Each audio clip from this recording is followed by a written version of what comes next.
Good morning, student. Good morning, Morning, sir. sir. Good Good morning, morning, sir. sir. Okay, I hope you and your family all are fine. Yes, sir. Yes, sir. Take care of yourself and your family. Okay, what we discussed in last lecture? Sir, triple integration Triple of integration. examples. Yes. Okay, so we have completed. I think we have completed triple integration. Yes or no? Yes, Yes, sir. sir. To do some exam. करवाए थे वो. Two sums किए थे. Okay, let me check it and then we go further. Yes, in triple integration we start with this change of variable, general form of change of variable, then we done triple integration, then okay two sums से किए थे. This one I think this one Yes, is sir. completed. Yes, sir. है ना? Okay, not issue. Then we go for the next example. You can see here. Next example, evaluate 0 to 1, 0 to root z, 0 to 2 pi, r square cos square theta plus z square, r d theta dr dz. Okay, so this is the given statement. So I want to share one thing with you. Okay, so यहाँ पे देखो, आपने पीछे का order अगर observe किया है तो यहाँ पे आपको क्या दिया है, देखो आप यहाँ पे आपको दिया है D theta D R D Z.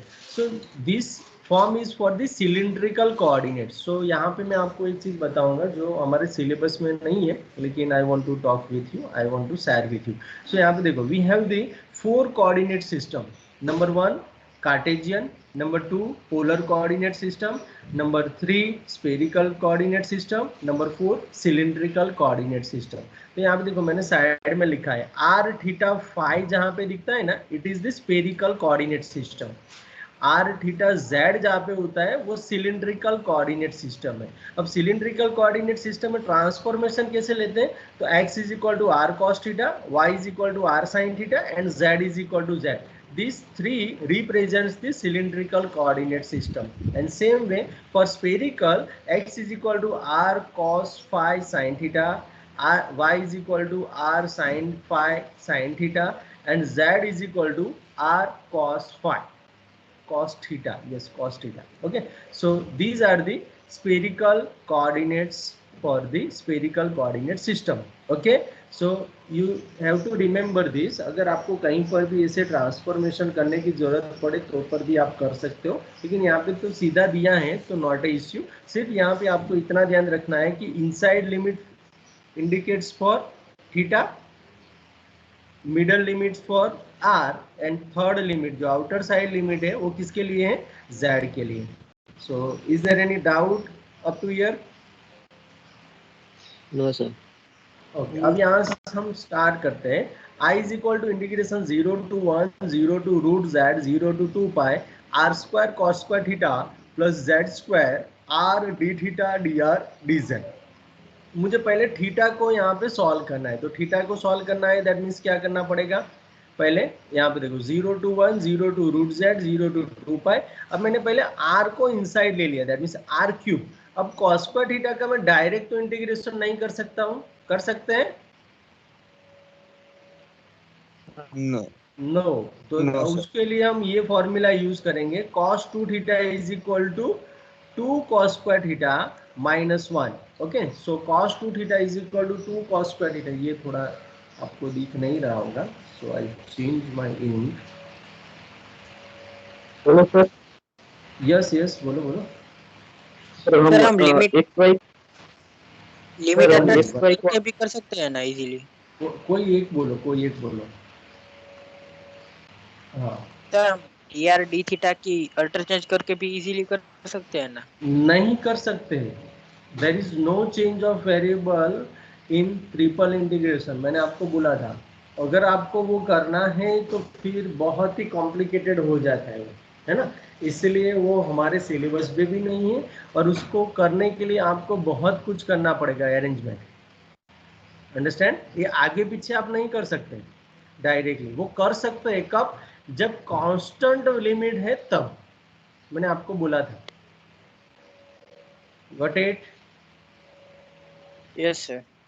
तो यहाँ पे देखो cos square theta is equal to क्या हो जाएगा, cos 2 theta plus 1 divide by 2, मैंने ट्रिगोनोमेट्रिक फॉर्मूला यूज किया। हाँ, अब दूसरा कोई भी स्टूडेंट बोल रहा था कुछ बोलने के लिए। यस, हाँ बोलो।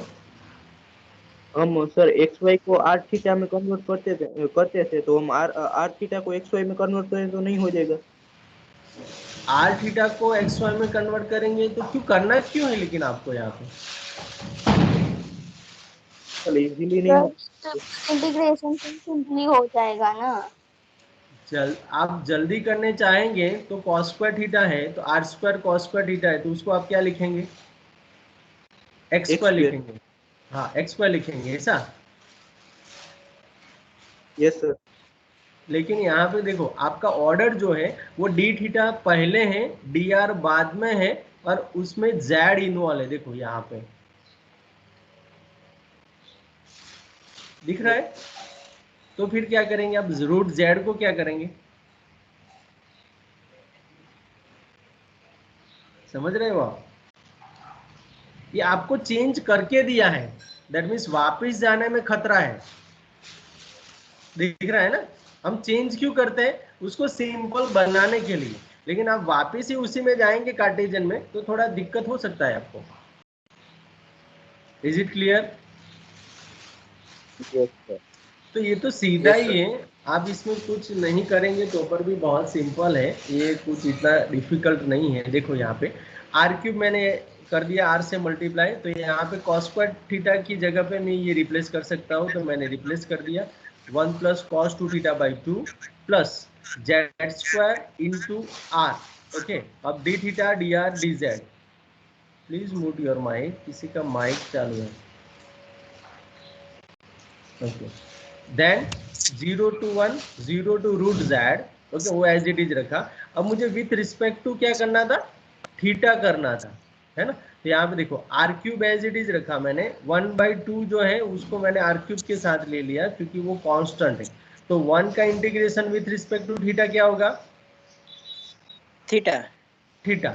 ओके, अब cos 2 थीटा का integration sin 2 theta by 2 sin 2 theta by 2 plus Z square into R, वो तो थीटा के लिए कांस्टेंट हो गया, so Z square into R as it is रखा, और 1 जो था वो 1 का हो जाएगा थीटा, एंड लिमिट है 0 to 2 pi, and D R D Z बाकी बचेगा। So is there any doubt in this step? Anybody? No doubt no no sir. Doubt sir. Okay, बहुत सिंपल है, उसमें कुछ है नहीं, लेकिन थोड़ा केयरफुली करना है। 0 to 1 0 to root Z as it is. अब आर क्यूब बाई 2, अब ये जो 2 पाई एंड 0 है वो किसकी जगह पे हम रिप्लेस करेंगे? Theta theta. ओके, तो यहाँ पे थीटा की जगह पे मैंने 2 पाई रिप्लेस किया फर्स्ट। साइन 2 इंटू 2 पाई 4 पाई हो गया, so sine 4 pi by 2 minus 0 पे, यहाँ पे देखो माइनस 0 पे ये हो जाएगा 0। Okay, minus sine 0 by 2, so minus sine 0 by 2, यहाँ पे हो जाएगा plus 2 pi Z square into R minus 0। Who is that? किसी का माइक ऑन है, 1 मिनट में चेक कर लेता हूँ।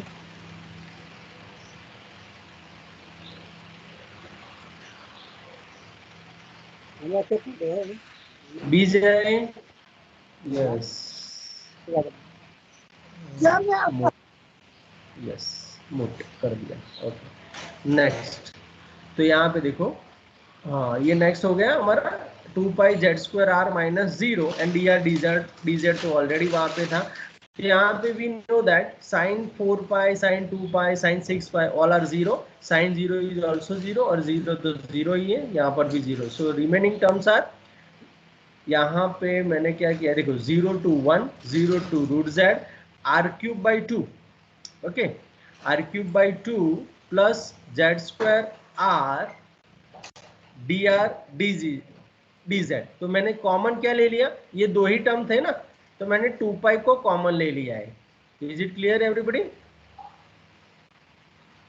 Yes sir. तो यहाँ पे मैंने 2 पाई को कॉमन लेके मेरे रिमेनिंग टर्म्स ये बाकी बचे। अब इसका विथ रिस्पेक्ट टू आर करना है, तो देखो 2 पाई एज इट इज 0 to 1। अब यहाँ पे आर क्यूब का हो जाएगा आर रेज टू 4/4, तो 4 इंटू 2 8 हो गया, so R raise to 4/8 plus Z square into R का हो जाएगा R square by 2 and limit है मेरा उसके लिए 0 to root Z into D Z. Okay, अब इसमें से मैं पहले रूट जेड को इंट्रोड्यूस करूंगा। सो 2 पाई 0 टू 1। अब यहाँ पे आर रेस टू 4 है, तो आर रेस टू 4 में आर की जगह पे मैं रूट जेड रिप्लेस करूँ तो मेरा आंसर क्या आएगा? Z square R square. Yes, तो यहाँ पे देखो जेड रेस टू 1/2 इंटू 4 होगा, तो यहाँ पे 2 2 कैंसिल हो गए, जेड स्क्वायर आएगा कि नहीं? Everybody understand? Yes sir. So Z square by 8 plus Z square already वहां पे है तो मैंने वो रिप्लेस कर दिया। अब आर स्क्वायर की जगह पे आपको रूट जेड स्क्वायर करना है, तो रूट जेड स्क्वायर मीन्स क्या होगा? जेड अकेला होगा, यस और नो? Yes sir. है, उसमें भी क्या होगा देखो, इसे होगा 1/2 इंटू 2 आएगा, तो 2 2 कैंसिल होके आपको जेड मिलेगा, तो यहाँ पे जेड आया। अब 0 ये रिप्लेस करेंगे तो दोनों में आर प्रेजेंट है और आर की जगह पे 0 रिप्लेस करना है तो ये तो -0 हो जाएगा D Z. So remaining terms are 2 pi 0 to 1, यहाँ पे जेड स्क्वायर बाई 8 हुआ, यहाँ पे जेड क्यूब बाई 2 हुआ, डी जेड हो गया। अब विथ रिस्पेक्ट टू जेड करना है तो बहुत सिंपल है तो 2 पाई एज इट इज, यहाँ पे जेड स्क्वायर का हो जाएगा जेड क्यूब बाई 3, लेकिन ऑलरेडी 8 प्रेजेंट है तो 8 इंटू 3 24 हो जाएगा। So Z cube by 24 plus Z cube का हो जाएगा Z raise to 4 by 4 into 2 that means 8, यहाँ पे 0 टू 1 हो जाएगा, यहाँ पे 2 पाई। अब पहले 1 को इंट्रोड्यूस करो, सो 1/24 प्लस 1/8 माइनस 0 पे तो दोनों ही 0 हो जाएंगे, सो 2 पाई। अब 1/24 प्लस 1/8 कितना होगा? 4/24, यस और नो? Yes sir. है ना, तो 4/24 में से आप 4 को कैंसिल करेंगे तो 1/6 आएगा एंड 6 में से यहाँ पे 2 2 कैंसिल हो जाएगा तो आपका आंसर आएगा π/3। So is there any doubt, any question in this example? Anybody? Doubt sir. Student, any doubt? No sir, no doubt. No sir. Yes, any question? Okay, अब ये एग्जांपल मैं आपको होमवर्क में दे दूं, चलेगा? एवरीबॉडी ट्राई फॉर दिस, करेंगे? Yes sir. क्योंकि कांस्टेंट Yes. लिमिट है तो ये इजी है, you can do very well. यहाँ पे 0 to 1 0 to 1 0 to 1 x square plus Y square plus Z square D Z D Y D X आया, यहाँ पे आपको दिया गया है। तो पहले विथ रिस्पेक्ट टू जेड करो, उसके बाद विथ रिस्पेक्ट टू वाई करो, उसके बाद विथ रिस्पेक्ट टू एक्स करो। यहाँ पे आप कुछ भी आगे पीछे करेंगे तो ऊपर भी कोई प्रॉब्लम नहीं होगा because we have the constant limit. So आप कर पाएंगे एवरीबॉडी? यस। ओके, नहीं होता है तो मुझे बताना, तो हम करेंगे। ओके, नेक्स्ट चलते हैं, आगे बढ़ते हैं। क्या देखो, बी है 0 to 1 0 to 1 minus X 0 to X plus Y E raise to Z D Z D Y D X. तो यहाँ पे आपको डी जेड पहले दिया है, उसके बाद डी वाई दिया है, उसके बाद डी एक्स। पहले एक बार स्टेटमेंट को वेरीफाई कर लो कि इज इट करेक्ट और रॉन्ग। तो यहाँ पे देखो, पहले जेड है तो इनर लिमिट में कहीं पर भी जेड नहीं होना चाहिए, तो is it true? Okay, second में y है तो z एंड y नहीं होना चाहिए, तो yes it is correct. And last में x है तो वो कांस्टेंट ही लिमिट होना चाहिए, yes this is the correct statement. Okay everybody, मैंने कैसे वेरीफाई किया सबको पता चल गया? Yes sir. What about others? बस Yes, दो sir. तीन Yes, sir. Thank you. आप रिप्लाई करते रहो ताकि मुझे पता चले, नहीं तो फिर मैं ही कंफ्यूज हो जाऊंगा कि आप लोग वहाँ पे है कि नहीं। यस यस, एनी क्वेश्चन बेटा? ओके, अब देखो 0 टू 1 0 टू 1 माइनस एक्स। अब देखो ई रेस टू जेड का विथ रिस्पेक्ट टू जेड क्या होगा? e raised to x, e raised to z. हाँ, ई रेस टू जेड ही रहेगा, तो ई रेस टू जेड मैंने कर दिया। उसकी लिमिट है 0 to X plus Y D Y D X मैंने एज इट इज रख दिया। So 0 to 1 minus X. अब देखो E raise to X plus Y होगा minus E raise to 0, so मैंने वहाँ पे सब्स्टिट्यूट किया डी वाई डी एक्स। अब 0 to 1 minus X E raise to X plus Y as it is. अब E raise to 0 का value क्या होता है? 1, तो यहाँ पे -1, ओके, यहाँ पे माइनस तो बीच में था और 1 आ जाएगा dy dx is equal to 0 to 1। अब यहाँ पे देखो e raise to X plus Y को मैं क्या लिख सकता हूँ, यहाँ पे मैंने लिखा है देखो e raise to X plus Y को मैं ऐसे लिख सकता हूँ कि e raise to X into e raise to Y, Yes, sir. है ना। तो यहाँ पे देखो e रेस पहले मुझे y से करना है तो e रेस टू एक्स उसके लिए कांस्टेंट रहेगा, इसलिए e रेस टू एक्स मैंने एज इट इज रखा। अब e रेस टू y जो उसके साथ है इसकी जगह पे मैंने क्या लिया हुआ है e raise to X into e raise to Y. अब e रेस टू एक्स तो कांस्टेंट था, अब e रेस टू वाई का इंटीग्रेशन क्या होगा with respect to y, e raise to Y itself, okay, है ना। Yes. Yes, sir. Yes, sir, yes. -1 की जगह पे तो इंटीग्रेशन क्या आ जाएगा y and 0 to 1 minus x वो आपकी लिमिट है, तो यहाँ पे dx अभी बाकी बचा है। सो 0 to 1 e raise to X. अब जो 1 माइनस एक्स एंड 0 है वो किसकी जगह पे सब्स्टिट्यूट करना है, दैट इज वेरी इंपॉर्टेंट, क्योंकि ये बार बार गलती हो जाता है कि आप x की जगह पे कर देते हो, कभी कभी y की जगह पे कर देते हो, ओके। तो यहाँ पे जिसको भी सॉल्व किया है उसकी जगह पे, मीन्स हमने यहाँ पे y को सॉल्व किया है तो y की जगह पे मुझे 1 माइनस एक्स रिप्लेस करना है, तो यहाँ पे e raise to 1 minus X हो जाएगा, -1 माइनस एक्स हो जाएगा, माइनस सेकंड लिमिट सब्स्टिट्यूट करेंगे तो e raise to X as it is रहेगा और y की जगह पे 0, that means e raise to 0, और यहाँ पे y में 0 सब्स्टिट्यूट करना था इसलिए माइनस माइनस प्लस करके 0 into D X. So is there any doubt in this step, anybody? No, sir. Okay, Out, sir. अब ये दोनों को क्लब करेंगे तो क्या आएगा e raise to X plus 1 minus X, है ना। ये दोनों को मैंने क्लब कर दिया, यहाँ पे -1 माइनस माइनस प्लस एक्स, यहाँ पे e raise to X into 1 हो जाएगा, so minus e raise to X dx आ जाएगा। सो 0 to 1 यहाँ पे x x कैंसल आउट हो जाएगा, so e raise to 1 means e -1 plus X minus e raise to X into dx बाकी बचेगा। तो is there any problem up to here, No doubt, sir. Everybody? No doubt, sir. Yes. Okay.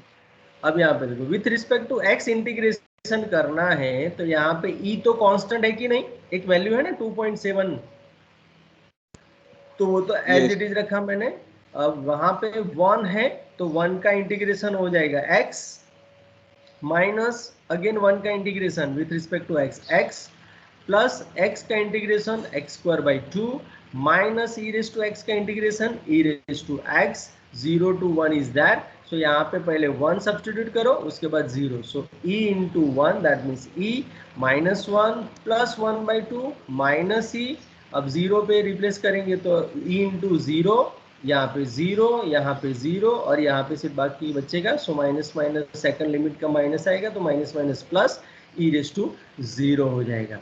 तो यहाँ पे आप देखेंगे तो e cancel out, यहाँ पे -1 plus 1/2 and e raise to 0 का एक 1 एक्स्ट्रा आएगा, सो -1 प्लस 1/2 प्लस 1, अगेन यहाँ पे 1 कैंसल आउट हो जाएगा, so final answer is 1/2। So is there any problem in this example, you can see in your screen, is there any problem student? No, sir. अगर आप systematically उसको open करते जाएंगे then it is very easy, but if you make a mistake in substitution of the limits then you will lose your marks and you will make a mistake. Okay, done everybody? Yes, sir. Yes, sir. Okay, चलो next example पे चलते हैं। तो next example you can see in your screen, yes 1 minute, हाँ ये 0 to π/4, 0 to ln sec v, integration -∞ to 2t e raised to x dx dt dv। चलो थोड़ा full screen करता हूँ, yes, is it visible to all? Yes, sir. Okay, अब यहाँ पे देखो, आपको देखने में तो ये एग्जांपल ऐसा लगेगा कि सर ये तो बहुत कॉम्प्लिकेटेड लग रहा है, क्योंकि यहाँ पे ln sec v है, यहाँ पे -∞ है, देखने में तो लग रहा है कि नहीं डिफिकल्ट? Yes, sir. लेकिन don't be panic, okay, don't be confused. यहाँ पे आपको क्या करना है, 1 बाय 1 सिस्टमेटिकली आपको ओपन करते जाना है, जो भी आएगा देखा जाएगा। तो यहाँ पे देखो 0 to pi by 4, 0 to ln sec v as it is है। अब e रेज टू एक्स का पहले मुझे e रेज टू एक्स का with respect to x integration करना है, तो e रेज टू एक्स का e रेज टू एक्स ही होगा, माइनस इन्फिनिटी टू 2t उसकी लिमिट है, यहाँ पे dt dv मैंने एज इट इज रखा है। अब 0 to pi by 4, 0 to ln sec v as it is. अब पहले 2t को एंटर करना है, तो e raise to 2t minus e raise to minus infinity, यहाँ पे dt dv हो जाएगा। अब 0 to pi by 4, 0 to ln sec v, अब e रेज टू 2t, अब e raise to minus infinity, what is the value of e raise to minus infinity? Tends to 0। 0 है ना। तो यहाँ पे e raise to 2t minus 0 हो जाएगा, तो e रेज टू 2t सिर्फ बचेगा, dt इंटू dv तो ऑलरेडी था।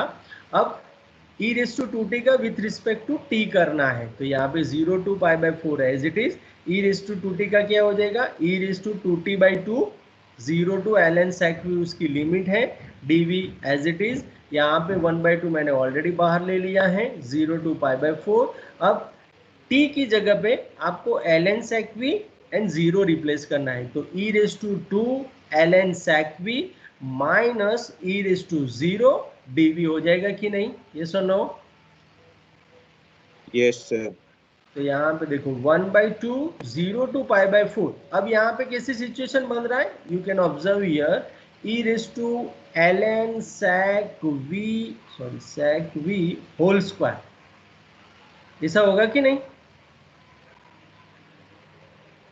यहाँ से हाँ, अब हमको लॉगरिथम और एक्सपोनेंशियल की प्रॉपर्टी पता है कि e रेज टू लॉग होगा, तो हम क्या करते हैं, जो बेस में होता है वही का वही यहाँ पे लिख देते हैं, सॉरी बेस में नहीं, जो मेन होता है पार्ट वही का वही आ जाएगा यहाँ पे, यस और नो?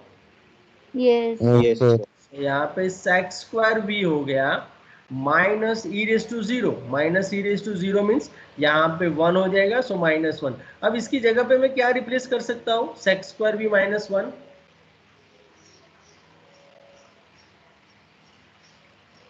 है ना ट्रिगोनोमेट्रिक में, tan स्क्वायर v। लेकिन मत करना, इसलिए मैं मना कर रहा हूँ, क्योंकि tan स्क्वायर आप यहाँ पे करेंगे तो उसका इंटीग्रेशन आप नहीं कर पाएंगे tan स्क्वायर का, नो सर। No sir. है ना। तो फिर से यहीं पे आना पड़ेगा और फिर उसको आपको करना पड़ेगा। तो यहाँ पे क्या करेंगे, sec स्क्वायर v का हमको पता है, तो what is the integration of sec square v, tan v, है ना।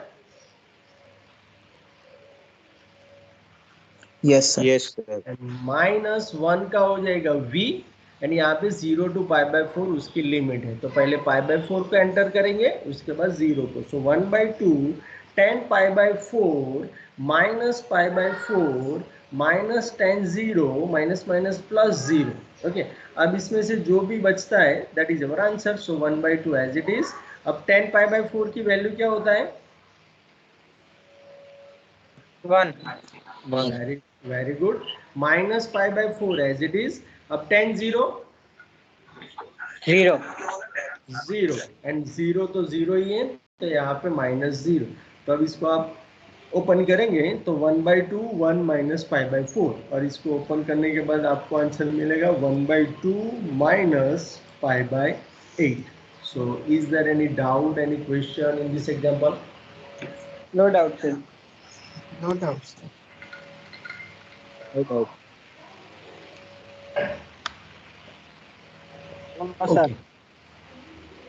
Okay. So this is about the triple integration. So is there any doubt, any problem in triple integration? Anybody? No doubt sir. हाँ, तो ये थोड़ा homework में दिया है, वो कर देना, नहीं होता है तो मुझे बताना, so we can discuss it और मैं उसको सॉल्यूशन आपको भेज दूंगा। Okay, next topic 5.6। ओके, 5.6 क्या है देख सकते हो आप, यू ऑल आर, क्या है, application of double and triple integration.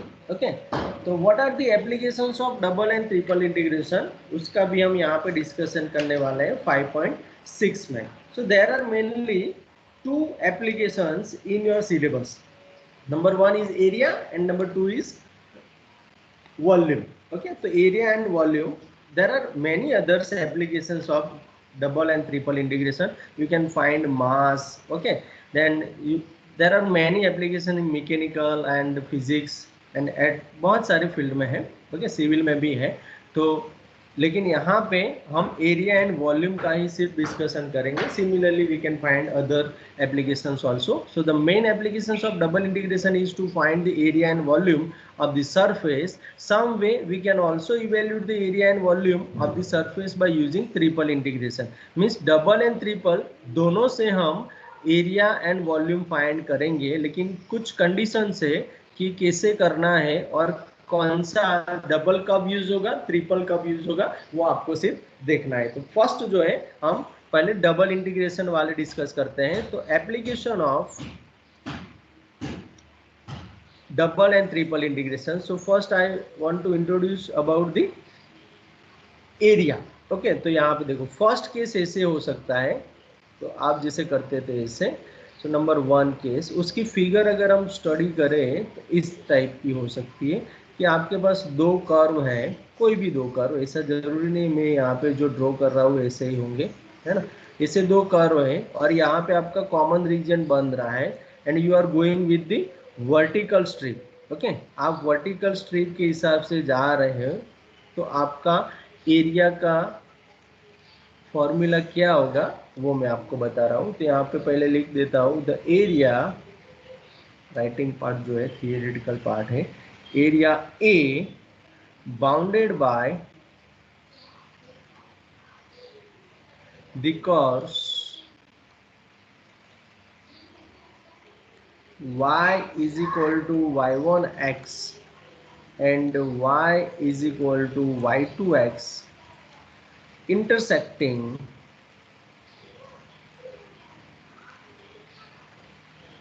at the points P of AB and Q of CD is A is equal to integration dy dx. अब dy dx क्यों आया यहाँ पे वो आपको पता है. क्यों आया? क्योंकि आपने कौन सी स्ट्रिप लिया हुआ है? वर्टिकल. वर्टिकल. तो वर्टिकल स्ट्रिप में हम क्या लेते हैं? dy dx लेते हैं कि नहीं, है ना. Yes, sir. ओके, तो यहाँ पे देखो आपका वर्टिकल स्ट्रिप के हिसाब से लिमिट्स क्या हो जाएगा. यहाँ पे y1x to y2x आ जाएगा एंड यहाँ पे x की लिमिट जो है वो आपकी इंटरसेक्टिंग पॉइंट पे है. तो ये जो इंटरसेक्टिंग पॉइंट है आपका वो है x is equal to a and जहाँ पे ये फिनिश होता है वो है आपका x is equal to c. तो आपकी लिमिट हो जाएगी a to c. सो यहाँ पे आपने कुछ ऑब्जर्व किया? Anybody observe anything? It is second order double derivative. नहीं, डबल इंटीग्रेशन है, लेकिन यहाँ पे इंटीग्रांड मस्ट बी वन. क्या होना चाहिए? इंटीग्रांड वन होना चाहिए. Then that gives us area of that two curves bounded by that region. Okay, everybody understand? पता चला कि नहीं? Yes, sir. Yes, है ना. sir. तो यहाँ Yes, पे sir. वन ही होना चाहिए. वन होगा तभी आप एरिया बोल सकते हो, otherwise you can not say that it is area. Number two में सेम सब कुछ यही का यही, सिर्फ स्ट्रिप जो है वो हमने चेंज कर दिया. स्ट्रिप कौन सा ले लिया? हॉरिजॉन्टल ले लिया. ओके, तो फॉर एग्जांपल कोई एक कर्व ऐसे है, दूसरा कोई कर्व ऐसे है, तो ये इंटरसेक्टिंग हो गया. अब इसके लिए हमने हॉरिजॉन्टल स्ट्रिप ले लिया. ओके, तो हॉरिजॉन्टल स्ट्रिप है तब आपका एरिया की फॉर्मूला क्या हो जाएगी मैं आपको बता देता हूँ. तो थियरी यही का यही क्या आएगा? The area A bounded by the curves. अब y की जगह पे क्या आ जाएगा? x is equal to x1y and x is equal to x2y intersecting at the points भी वही के वही कौन से point A B and C D, P Q उसका नेम लिया हुआ है तो हम पी क्यू ले लेते हैं। ओके, इज क्या हो जाएगा चेंज, बताओ चलो फॉर्मूला में क्या चेंज होगा, यहाँ पे dx dy आ जाएगा, यस और नो। Yes, sir. और ये जो लिमिट है वो x1 to x2 हो जाएगा, that means x1 y2 x2 y, and y की लिमिट क्या होगी, ये जो पॉइंट है हाँ b to c हो जाएगा, पॉइंट b to d, तो यहाँ पे b to d आ जाएगा। So is it clear everybody? Yes, sir. Any problem किसी को भी एरिया की फॉर्मूला में डबल इंटीग्रेशन No. से? No, okay thank you. Number three में पोलर हो सकता है, पोलर फॉर्म। तो पोलर फॉर्म में एरिया क्या होता है वो भी यहाँ पे मेंशन कर देता हूँ। The area A bounded by the regions, sorry, bounded by the curves, not a region, bounded by the curves r is equal to r1 theta, r is equal to r2 theta, and the lines theta is equal to theta 1 and theta is equal to theta 2 is a is equal to double integration. अब यहाँ पे क्या हो जाता था, हमको पता है कि हम पोलर कार्टेशियन टू पोलर जाए तो क्या वेरिएशन आता था, r is equal x is equal to r cos theta और y is equal to r sin theta।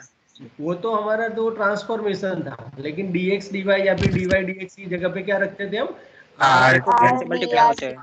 Yes R D R D theta. यहाँ पे लिमिट्स आएगा r1 r2 मीन्स r का लिमिट इनसाइड पे आएगा एंड थीटा का limit outer side पे आएगा। So this is the formula for the area. So is there any doubt in the area? 3 formulas है, आपको कोई भी यूज कर सकते हो। Any doubt? No doubt, sir. सिर्फ आपको ये ध्यान रखना है कि इंटीग्रांड जो है वो आपको 1 लेना है। Understand everybody? Yes, sir. बाकी तो वही का वही है, जो हम करेंगे वही का वही। अब वॉल्यूम के लिए चलो, वॉल्यूम के लिए हमारे पास 2 ऑप्शन है। You can go with the triple integration and you can also go with the double integration. So first हम डिस्कस कर रहे हैं ट्रिपल इंटीग्रेशन से। तो फर्स्ट जो है वॉल्यूम में, so volume V of a solid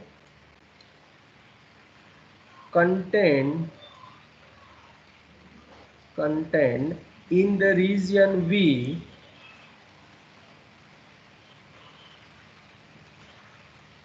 is given as capital V is equal to triple integration over V and यहाँ पे dV आ जाएगा। मीन्स dV की जगह पे आप कुछ भी ले सकते हो, लेकिन यहाँ पर भी ट्रिपल इंटीग्रेशन में भी इंटीग्रांड क्या होना चाहिए, 1 होना चाहिए।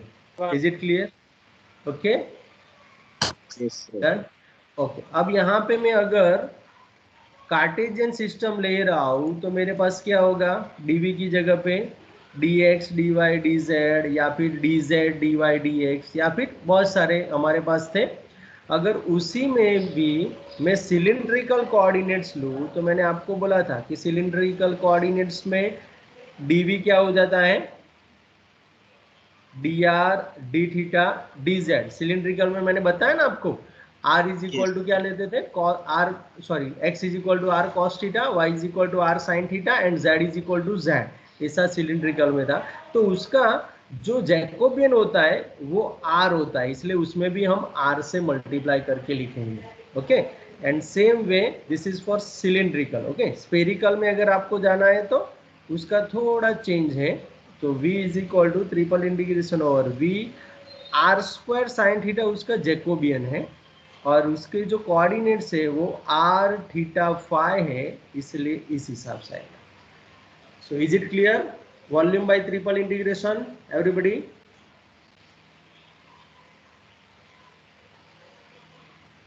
Student, any doubt?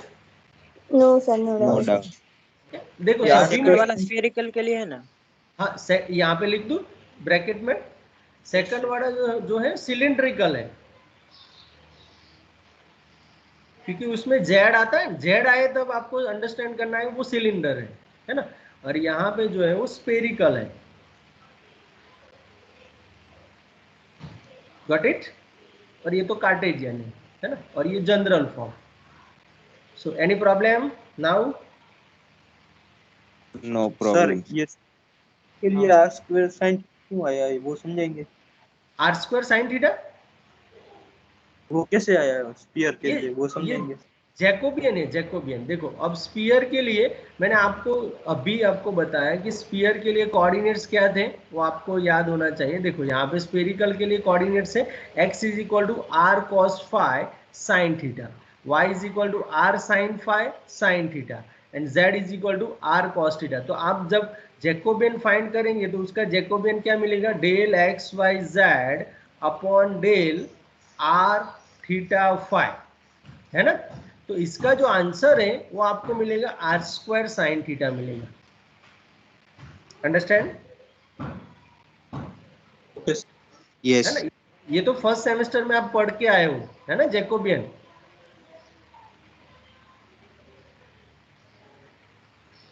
यस और no everybody? Yes yes sir. Sir. Yes sir. हाँ, तो वही यहाँ पे है।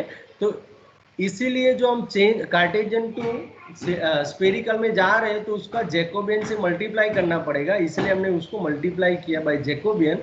उसके कोऑर्डिनेट्स आर थीटा फाई, तो वो तो एज इट इज रहेंगे। Now clear? जिन्होंने मुझे क्वेश्चन पूछा था वो पता चल गया बेटा? Yes sir. ओके।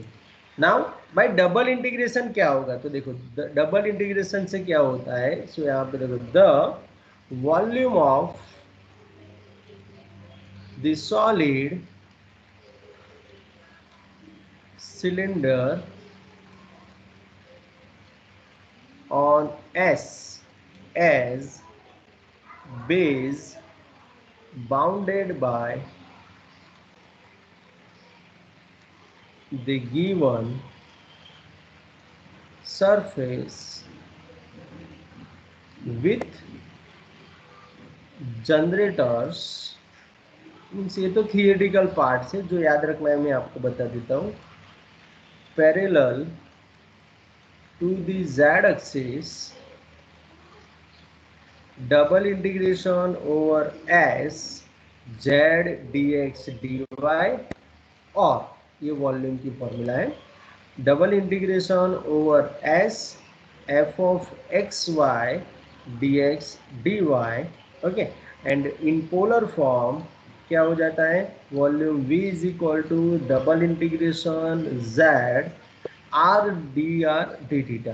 तो यहाँ पे r आएगा एक्स्ट्रा, तो यहाँ पे r D R D theta. तो यहाँ पे देखो, जब भी आपको डबल इंटीग्रेशन यूज करना है ना, तो यहाँ पे z की वैल्यू आपको सब्स्टिट्यूट करना है, और z अगर आप देखेंगे तो it is the function of x and y। Yes और नो? तो यहाँ पे देखो इंटीग्रांड जो है वो 1 नहीं है, तो जब भी आपको डबल इंटीग्रेशन से वॉल्यूम फाइंड करना है तो you can also go with the double integration by substituting the integrand is equal to z। Okay, for example अगर एग्जाम्पल की बात करें तो मेरे पास मुझे एक प्लेन दिया है x plus y plus z, sorry x plus y plus z is equal to 6, ये मेरा प्लेन है। तो मुझे इसका वॉल्यूम फाइंड करना, मीन्स दूसरे भी हैं आगे पीछे, यहाँ पे भी दूसरे भी सरफेस दिए गए होंगे, लेकिन वो कॉमन रीजन का मुझे फाइंड करना है। तो मुझे z की वैल्यू क्या मिलेगी, 6 माइनस एक्स माइनस वाई होगा कि नहीं? यस और नो? तो वो वैल्यू आपको यहाँ पे रिप्लेस करना है, and then you can find the volume by double integration. Is it clear? Yes sir. है ना, तो ये थोड़ा वेरिएशन है डबल इंटीग्रेशन से वॉल्यूम एंड डबल इंटीग्रेशन से एरिया फाइंड कर ले। लेकिन आपको एक चीज ध्यान में रखो कि अगर आपको डबल इंटीग्रेशन से एरिया फाइंड करना है देन इंटीग्रांड मस्ट बी 1। वो आपको बहुत ही ध्यान रखना है। And same concept follow in the volume. Volume अगर आपको ट्रिपल इंटीग्रेशन से फाइंड करना है तो integrand should be 1, okay. And volume अगर आपको डबल इंटीग्रेशन से फाइंड करना है तो इंटीग्रांड मस्ट बी z या फिर function of x y. Is it clear everybody? Yes. अब किसी ने मुझे क्वेश्चन नहीं पूछा लेकिन I want to discuss it. अब ये ऐसा क्यों किया गया है तो आप देखेंगे तो सिंपल आपकी जो 11-12 की फॉर्मूला थी एरिया की वो क्या थी, कोई बताएगा मुझे? 11-12 में एरिया की फॉर्मूला आप क्या लिखते थे? Integral limit. हाँ, लिमिट a टू b, चलो ना, है ना, a टू b ले लेता हूँ। फिर dx या dy, y dx था ना, आई थिंक ये था y ना। dx और x dy। हाँ, x dy या x फिर y dy। dx, हाँ x dy या फिर y dx, Y dx। और करके आप यहाँ पे c2d ले लो, चलो ना, और यहाँ पे x dy, ये दोनों में से एक ही था ना, यस सर। है ना। तो यहाँ पे देखो इसको आप सॉल्व करेंगे ना तो एक्चुअली वही फॉर्मूला फॉलो हो जाएगी। देखो a टू c में एज इट इज रखता हूँ, y को सॉल्व करता हूँ तो यहाँ पे y यानी उसकी लिमिट आएगी कि नहीं? Yes, sir. तो देखो वही की वही फॉर्मूला आ गई ना, गॉट इट? Yes. सिर्फ उसका एक्सटेंशन किया है और एक्सटेंशन में आपको बोला गया है कि यहाँ पे इंटीग्रांड 1 रखना है ताकि आपका जो y था वो वापिस आ जाए, आपका जो x था वो यहाँ से वापिस आ जाएगा। Understand everybody? Yes, sir. है ना, वही का वही यहाँ पे Yes. फंडामेंटल है, सिर्फ आपका डबल एंड ट्रिपल इंटीग्रेशन से आपको बोला गया है। So is there any doubt, any question in the theory of the area and volume? Anybody? No sir. No? Okay. तो ये थोड़ा देख लेना, मैं आपको शेयर कर ही देता हूँ, तो थोड़ा थियरिटिकल पार्ट देख लेना और कहीं पर भी डाउट है तो मुझे पूछ लेना। Then we will go for the examples in next class. Okay? Done? Everybody? Yes, sir. yes sir, Yes, sir. Okay. So is there any Yes, sir. doubt, any question in today's session? No, sir. No doubt. no sir, Okay.